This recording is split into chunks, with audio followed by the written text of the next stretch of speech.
Students, I hope आप सब ठीक होंगे और अपनी फैमिली का ख्याल रख रहे होंगे। तो आज हम पढ़ेंगे व्हाट इज़ लिविंग का पार्ट 2।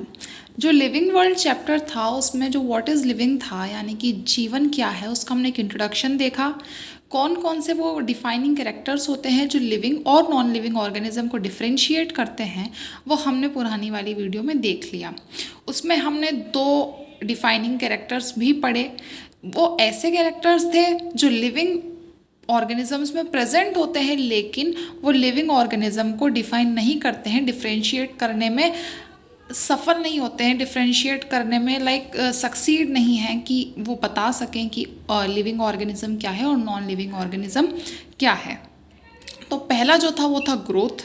तो ग्रोथ में हमने ये देखा था कि वो जैसे कि एक्सट्रिंसिक ग्रोथ होती है नॉन लिविंग में और इंट्रिंसिक ग्रोथ होती है लिविंग के अंदर। तो ग्रोथ दोनों में होती है इसलिए उसको हम डिफाइनिंग नहीं मान सकते।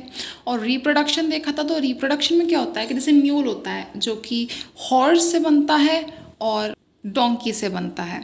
तो हॉर्स और डोंकी जब मेट करते हैं तो वो क्या बनाते हैं, म्यूल। तो वो भी सेक्सुअली इनएक्टिव होता है। दूसरा कौन सा होता है, जैसे सेक्सुअली इनएक्टिव ह्यूमन कपल होते हैं। और जैसे वर्कर बी होती है वो भी स्टेराइल होती है तो वो रिप्रोड्यूस नहीं कर सकते बट वो लिविंग ऑर्गेनिज्म होते हैं इसलिए उसको भी हमने डिफाइनिंग क्राइटेरिया नहीं माना था। अब जो ये पार्ट है, सेकंड पार्ट है व्हाट इज़ लिविंग का, इसमें हम पढ़ेंगे वो डिफाइनिंग कैरेक्टर्स जिससे हम डिफरेंशिएट कर सकें लिविंग ऑर्गेनिज्म को नॉन लिविंग ऑर्गेनिज्म से। ठीक है, तो जो फर्स्ट पॉइंट है वो क्या है, metabolism. All living organisms are made up of chemicals. These chemicals, small and big, belonging to various classes, sizes, functions, etc., are constantly being made and changed into some other biomolecules. इसका मतलब जो सभी living organisms हैं वो chemical के मिलके बने हुए होते हैं। मोस्टली केमिकल कौन कौन से होते हैं, carbon, hydrogen, nitrogen and oxygen. जो मेनली ह्यूमन होता है वो इन्हीं चीज़ों का कंपोज्ड होता है। ह्यूमन के सारे लिविंग ऑर्गेनिजम्स इनके ही कंपोज्ड होते हैं बट हाँ उनका केमिकल स्ट्रक्चर अलग अलग का अलग अलग डिफरेंट होता है। जेनेटिकली जो जेनेटिक स्ट्रक्चर होता है, न्यूक्लिक एसिड्स होती हैं वो सेम होती है सब में, डीएनए और आरएनए, बट उनका केमिकल जो स्ट्रक्चर होता है वो डिफरेंट होता है। ठीक है, अब ये क्या कहता है, बायोमोलिक्यूल्स। ये इसमें लिख रहा है being made and change into some other biomolecules. Biomolecules क्या होते हैं, carbohydrate, proteins, fats, nucleic acids. तो ये जो है इन चारों से मिलके सभी लिविंग ऑर्गेनिजम्स जो होते हैं, मेन जो मैक्रोमोलिक्यूल्स हैं वो ये चारों हैं। इन चारों से मेनली मिलकर एक ह्यूमन यानी एक लिविंग ऑर्गेनिज्म कह सकते हैं, ह्यूमन नहीं, ह्यूमन लिविंग ऑर्गेनिज्म का एक पार्ट है होमो सेपियंस। ठीक है, तो ये सारे लिविंग ऑर्गेनिजम्स इनके मिलके बने हुए होते हैं। ठीक, these conversions are chemical reactions और मेटाबॉलिक रिएक्शंस। तो ये जो केमिकल जो रिएक्शंस होते हैं जिनसे बायोमोलिक्यूल्स बनते हैं, बायोमोलिक्यूल्स इन केमिकल्स में ब्रेक डाउन होते हैं, तो ये जो केमिकल रिएक्शंस होती हैं ये कहलाती है मेटाबॉलिक रिएक्शंस। ठीक है, the sum total of all the chemical reactions occurring in our body is metabolism. और मेटाबॉलिज्म क्या होता है, वो जो केमिकल रिएक्शंस जो अभी हमने पढ़ी मेटाबॉलिक रिएक्शंस, इनका जो सम टोटल होता है, टोटल कितने बने, कितने टूटे और कितने ब्रेक डाउन हुए, इन सब का जो सम टोटल होता है वो क्या होता है, मेटाबॉलिज्म। लेकिन जो नॉन लिविंग होते हैं, लिविंग नहीं होते हैं, जिनमें जीवन नहीं होता है, उनमें मेटाबॉलिज्म शो नहीं होता है, उनमें वो एग्जिबिट नहीं करते हैं मेटाबॉलिज्म को। ठीक है, तो मेटाबॉलिज्म हम कह सकते हैं डिफाइनिंग प्रॉपर्टी है लिविंग और नॉन लिविंग को डिफरेंशिएट करने के लिए। और साथ में cellular organisation of the body. Cellular organisation का मतलब सेल्स जो होती हैं वो आपस में इंटरेक्ट करती हैं, टिश्यू बनाती हैं। टिश्यू फिर अलग अलग किस्म के टिश्यू होते हैं, वो इंटरेक्शन होता है उनके अंदर। फिर उसके बाद में वो ऑर्गन सिस्टम, उससे ऑर्गेनिज्म बनता है। तो ये जो सेल अरेंजमेंट होता है, ऑर्गेनाइजेशन होता है, ये भी हमको नॉन लिविंग में देखने को नहीं मिलता है। तो ये भी क्या होगा, ये भी एक डिफाइनिंग फीचर हो जाएगा लाइफ फॉर्म्स का। ठीक है, नेक्स्ट पेज पे चलते हैं। Now the most important defining property is consciousness. Now what is consciousness? Consciousness क्या है? Consciousness is the ability to sense their surrounding or environment and respond to these environmental stimuli, which could be physical, chemical और biological.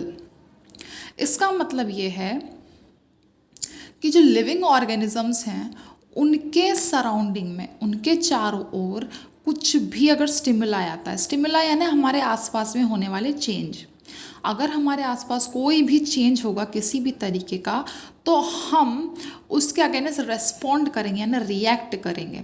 As for example मान लीजिए हम मानते हैं हिरण को, ठीक है. हिरण देखता है शेर है उसके आसपास में, अगर शेर भग के आएगा तो वो क्या हुआ, स्टिमुलाई, उसके एनवायरनमेंट में क्या हुआ, चेंज, ठीक है. और वो भागेगा तो वो क्या कर रहा है, उसके अगेंस्ट रिएक्ट कर रहा है, यानी क्या कर रहा है, रेस्पॉन्ड. तो जो लिविंग ऑर्गेनिज्म होती है उनके पास एबिलिटी होती है कि वो स्टिमुलाई को सेंस कर सकें और उसके अगेंस्ट रेस्पॉन्ड कर सकें, ठीक है. तो अब लिविंग ऑर्गेनिजम्स में कौन कौन है, प्लांट्स एंड एनिमल्स. तो प्लांट्स भी हैं, वो भी रेस्पॉन्ड करते हैं एक्सटर्नल फैक्टर्स, जैसे कि कौन कौन से, light, water, temperature, other organisms, pollutants. जैसे अदर ऑर्गेनिजम्स के लिए हम कह सकते हैं टच मी नॉट.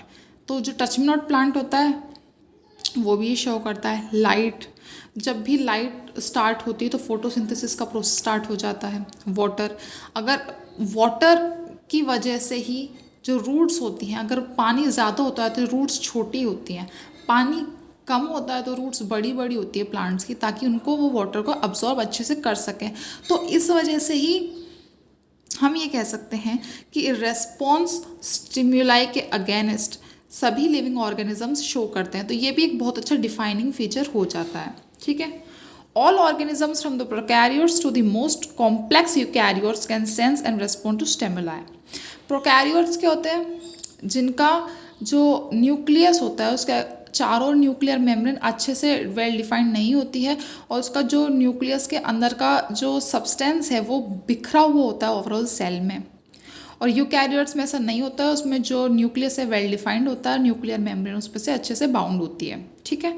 तो प्रोकैरियोट से लेके यूकैरियोट्स तक सभी जो ऑर्गेनिज्म हैं वो सेंस भी कर सकते हैं और रेस्पॉन्ड भी कर सकते हैं, ठीक है.